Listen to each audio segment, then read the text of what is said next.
ibunya ada yang dulu pernah kena kanker serviks atau mungkin saudara sekandungnya yang perempuan juga pernah kanker serviks atau kanker ovarium, itu pernah melakukan hubungan seks bebas atau mungkin bergonta-ganti pasangan. Kondisi saat ini banyak wanita yang jauh sebelumnya sudah pernah melakukan hubungan seksual yang masih di bawah umur lah, ada perdarahan di luar siklus menstruasinya, seperti itu yang sering terjadi. Misalnya berbau, gatal dan sebagainya, itu perlu diwaspadai.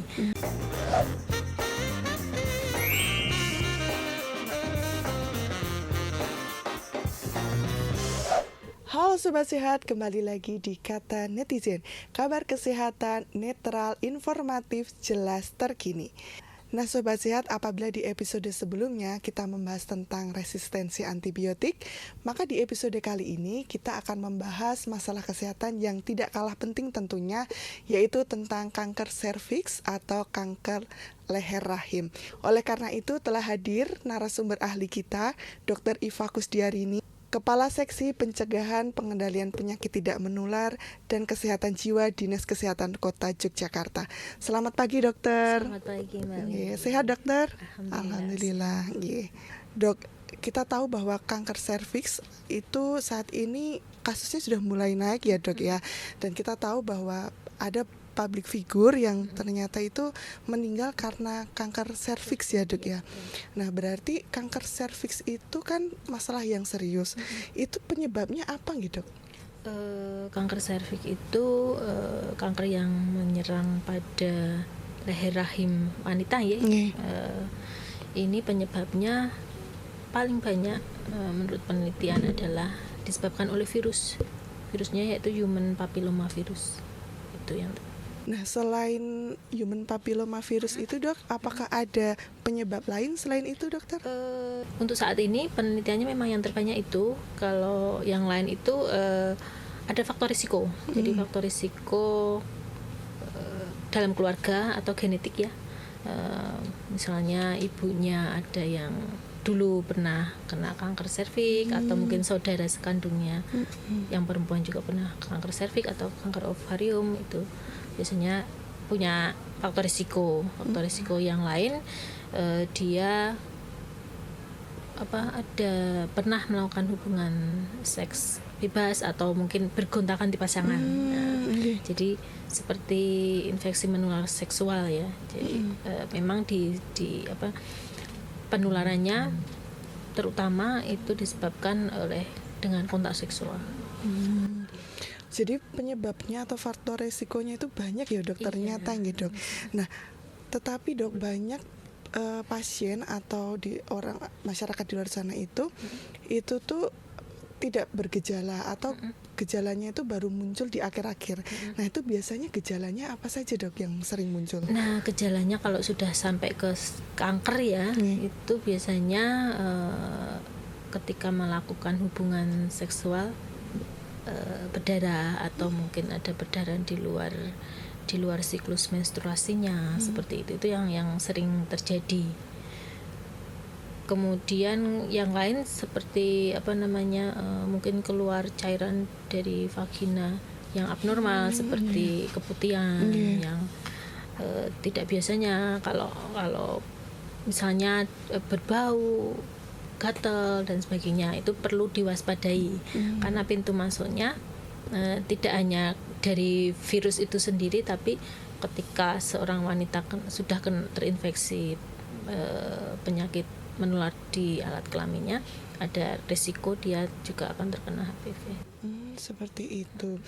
Nah kalau misalkan nih dok, pasien atau masyarakat itu tidak bergejala, nah itu apakah bisa melaksanakan deteksi dini dokter?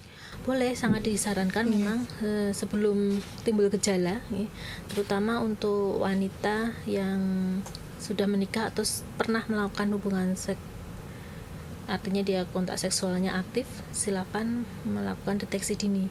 Sebenarnya kalau dari program targetnya adalah usia 30-50 tahun ya, karena itu masa-masa suburnya seorang wanita yang sudah menikah. Tapi karena kondisi saat ini banyak wanita yang misalnya dia sebenarnya sudah menikah di usia kurang dari 30 atau mungkin jauh sebelumnya sudah pernah melakukan hubungan seksual yang masih di bawah umur lah, biasanya kurang dari 18, itu juga jadi salah satu faktor risikonya juga ya.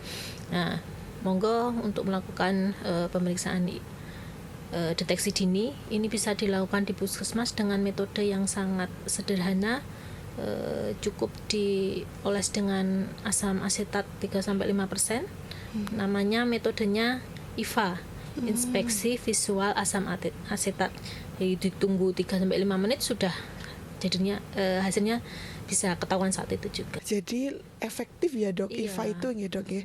Nah, kalau yang boleh tes IVA itu tuh siapa aja dok? Nah itu tadi wanita yang sudah menikah atau sudah pernah hubungan seksual, belum menopause, dan pada saat pemeriksaan tidak dalam keadaan haid. Ya. Berarti intinya yang sudah menikah ya dok, Iya. atau berhubungan Tapi jangan seksual. hamil juga nggak boleh ya. Oh iya, nggih, kecuali besok tunggu hamil. kalau sudah Melahirkan. Oh nggih. Nggih, baik dokter. Nah, kalau di kota Yogyakarta ini dok, ini kalau misalkan masyarakat tertarik nih ingin melaksanakan tes IVA, itu bisa dilakukan di mana saja dok? Di 18 puskesmas kita sudah siap. Oh nggih, sudah siap semua. Untuk jadwalnya sendiri dokter, apakah ada Jadwalnya ada beda-beda? Beberapa puskesmas sudah menjadwal biasanya sesuai dengan jadwal layanan KB. Nggih. Ya, sekaligus untuk kontrol KB atau mau pemasangan KB itu bisa dilakukan pemeriksaan IVA juga. Ya. Kalau hari Senin itu di Puskesmas Keraton, Kota Gede 2, kemudian Mergangsan dan Wirobrajan.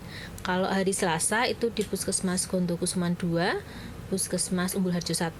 Kalau hari Rabu itu di Puskesmas Danurejan 2, Gedong Tengen, Gondomanan, Kota Gede 1, Pakualaman dan Tegalrejo. Kalau hari Kamis itu di Puskesmas Danurejan 1, Gondokusuman 1, Jetis, Mantri Jeron, Ngampilan dan Umbul Harjo 2. Silakan masyarakat, ibu-ibu melakukan pemeriksaan di 18 puskesmas tersebut sesuai jadwal, dan harapannya juga sesuai dengan FKTP-nya, sesuai kepesertaannya BPJS nggih dok nggih. Sobat sehat, jika ingin melaksanakan cek IVA bisa dilakukan di 18 puskesmas yang ada di Kota Yogyakarta sesuai dengan jadwal yang sudah disampaikan oleh Dokter Iva tadi.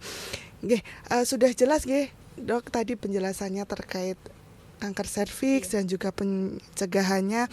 Apakah ada anjuran dokter untuk sobat sehat yang ada di rumah mungkin dokter? Untuk sobat sehat sekalian, bila sobat sehat sudah menikah, silakan lakukan pemeriksaan untuk deteksi dini kanker leher rahim.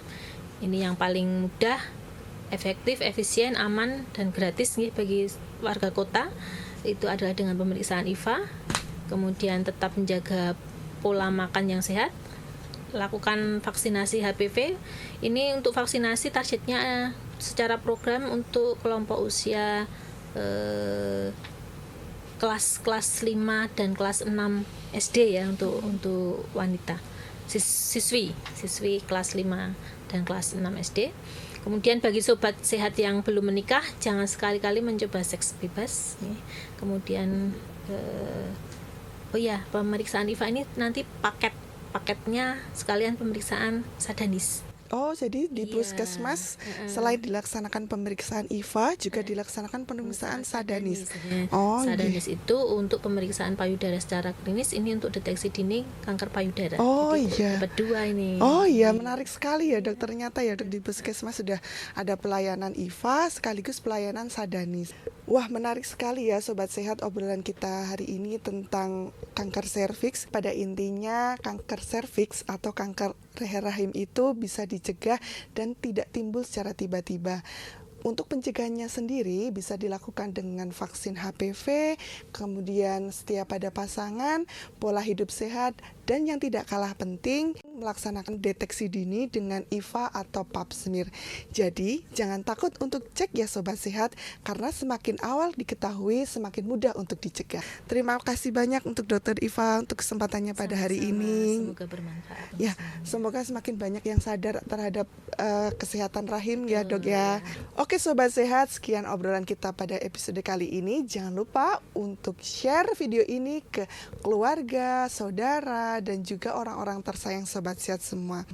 Jangan lupa untuk like dan subscribe video ini. Jangan lupa untuk follow agar tidak ketinggalan info-info kesehatan menarik lainnya. Oke, tetap sehat, stay aware, stay healthy. Sampai jumpa di episode selanjutnya. Bye-bye.